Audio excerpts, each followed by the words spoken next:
5 most brutal dictators of modern times. It seems impossible and unreal, but these 5 are responsible for the deaths of 10 million people. One of this group is a NATO ally, another is a certified doctor. The third rules a country where even the most dilapidated radio is tuned exclusively to the state channel. The reasonable question arises, why has no one stopped them yet? Meet Asri. Just a couple of years ago, risking death from thirst or a border guard's bullet, she crossed the scorching desert, leaving Eritrea behind. She believes that death in the desert is better than life in a prison without walls. Let's talk about people who dared to turn entire states into personal estates.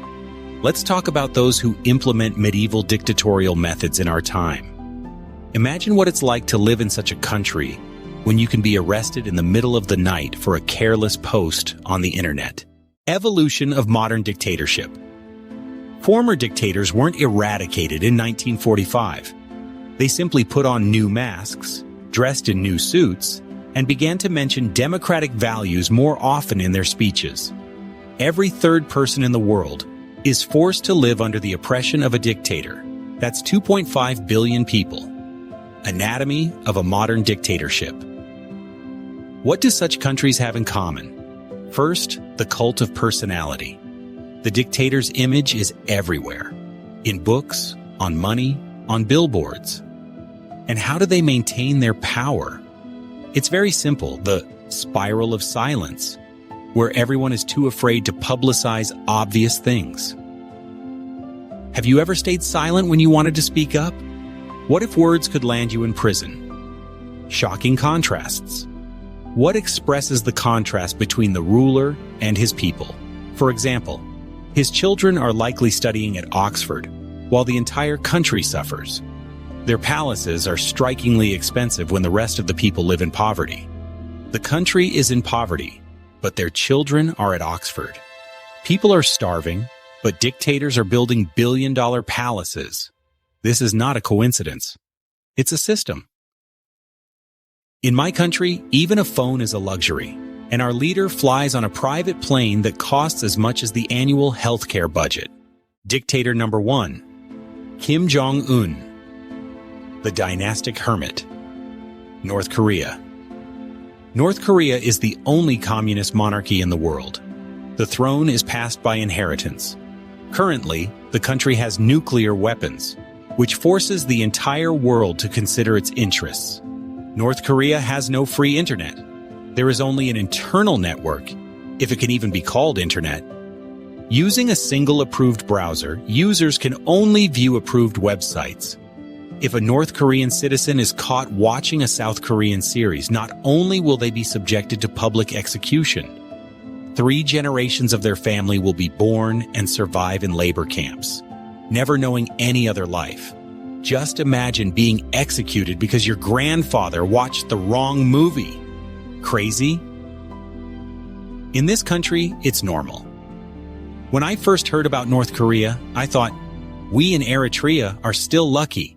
Dictator number 2, Bashar al-Assad, Dr. Death, Syria. A doctor who traditionally took the Hippocratic Oath. This monster has turned his country into a vast cemetery. Assad used chemical weapons against his own people, and this happened more than 300 times, more frequently than the entire world used them in half a century. How does he manage to stay in power? His power is based on fear and cruelty. For example, in Sinai prison, torture is on a conveyor belt. According to some reports, more than 100,000 Syrian citizens have literally disappeared under Assad's regime. Imagine living in your city with nowhere to go, nowhere to leave, nowhere to hide. You are literally tied to it because it's your only home. And then you receive information that your city will be bombed tomorrow. What would it be like to live with this knowledge for a whole day? My friend fled from Syria. He says they had a simple choice: die at home or die at sea trying to escape. Dictator number 3, Alexander Lukashenko, The collective farm autocrat, Belarus. Europe's last dictator has been at the helm for a quarter of a century. He started well, as a people's choice. Now these same people fear him. In 2020, someone in Belarus came out onto their balcony in just their underwear. They were unlucky.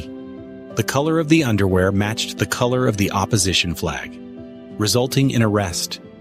After that, the terror began. Citizens were literally kidnapped for wearing the wrong color bracelet or clothing.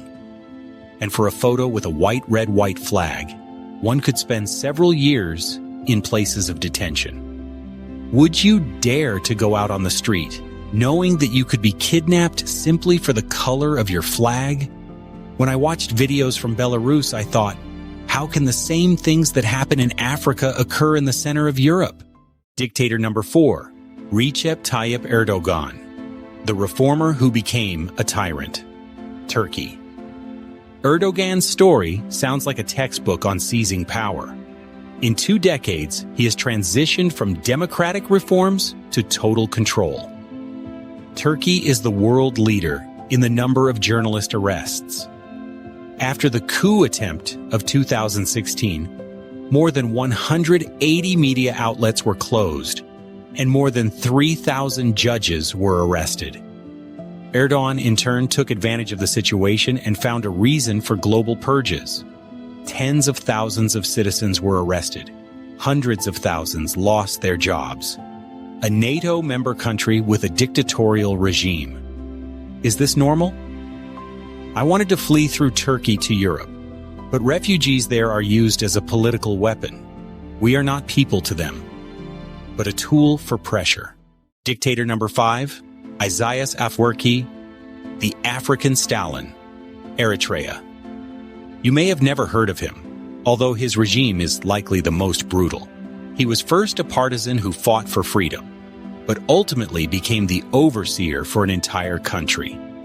In Eritrea, military service can last for decades. It's state slavery, where people work for years for free for the good of the homeland. In this country, prison consists of ordinary metal containers installed right in the desert. Imagine how prisoners feel during the day and night. During the day, they slowly die on a hot skillet, and at night they freeze in a metal freezer. Had you heard of Eritrea before this video? This is how dictatorships become invisible. I fled through the desert, 5 days without enough water. 2 from our group died of thirst, but I would do it again just to avoid going back. Economic control. For a dictator, the country's resources are his business. All natural resources are under the control of a narrow circle of people. We can see the facade of rich avenues behind which hide poor slums. We can marvel at spacious and empty highways, not knowing that in reality, there's nothing to fill the roads with because people simply don't have cars. Political theater. In such countries, the dictator always wins elections. Victory, as a rule, is secured by 97% of the votes. You might ask, who are those 3% of brave souls who voted against? These aren't brave souls. It's just an illusion of honesty created by the dictator himself. In countries with dictatorial regimes, 5 to 10 times more is spent on police and special services than on education and healthcare combined. The cost of dictatorship for the people here are some constant components that citizens of such countries live with: persistent fear, widespread distrust, a sense of doom and hopelessness, depression and apathy, huge numbers of refugees, destroyed economy. The scariest thing is not the physical suffering. The scariest thing is when you stop dreaming about the future. Why doesn't the international community stop dictators? Such dictators are useful. During the Cold War, American politicians could say about a dictator, "He's our son of a bitch." The Cold War is in the past, but nothing has really changed. The UN spends 30 times less on fighting dictatorships than on peacekeeping operations in countries already engulfed in war. Prevention is cheaper than treatment. But the world prefers not to notice the problem until it's too late. What happens when a dictator loses power? As statistics have shown, no dictator has willingly given up his post and parted with power voluntarily. In the 20th century, 9 out of 10 dictators were overthrown as a result of a coup or due to death. What would you do if you lived under a dictatorship? Would you flee like Asri, fight like the dissidents in Belarus, or just try to survive without attracting attention? Technologies in the service of dictatorships. At first, it was believed that the internet would make total control simply impossible. But the opposite happened. Social media monitoring, facial recognition, data analytics. Modern technologies are fully used by the dictators of our time. China exports surveillance technologies to more than 60 countries worldwide. Dictatorships learn from each other. Why do dictatorships survive in the information age? They focus on basic fears. They give society a choice between freedom and supposed security. As a rule, society chooses security without fully realizing that there is no real security without freedom. Finale. Asri's story.